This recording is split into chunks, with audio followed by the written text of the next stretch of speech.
I left school.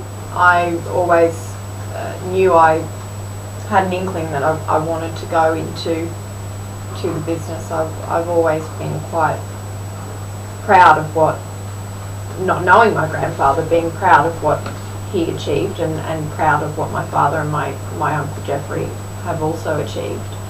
So I've always had a sense of family pride in wanting to go into it. The first role was probably a little bit of nepotism. The second role I've earned, yes, definitely. I do like to make sure I'm shown as pulling my weight. And I hope I do that. God, I hope I do that.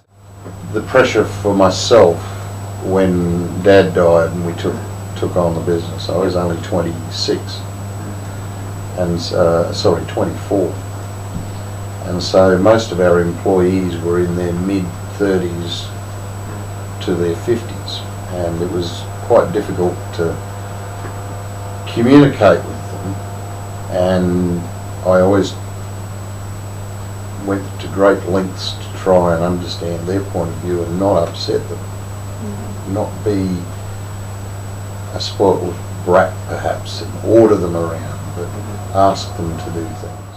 Yeah, because everyone starts throwing around, oh, yeah, here comes the next boss, and so in that sense you kind of get labelled with it, as did Chris to an extent as well. It was actually punishment if I was naughty at home. I'd have to go to work with Dad for a day, and it was the longest day of my life back then when you're 7 years old.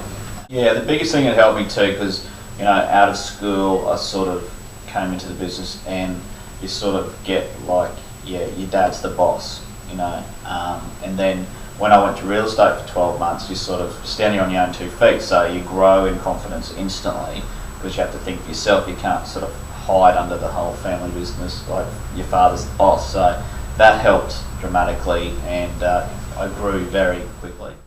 From my perspective, it's one of the best things Nicholas ever did, leaving for that 18 months, 12 to 18 months, because he was a changed person when he came back. He had the confidence. I do think once you get into the third generation, if you find a structure or a mechanism that works for ownership, it'll probably work for the fourth and the fifth and the sixth, because the third is probably too big for the business as it is. So somehow that needs to be worked out on how you bring it back to a manageable number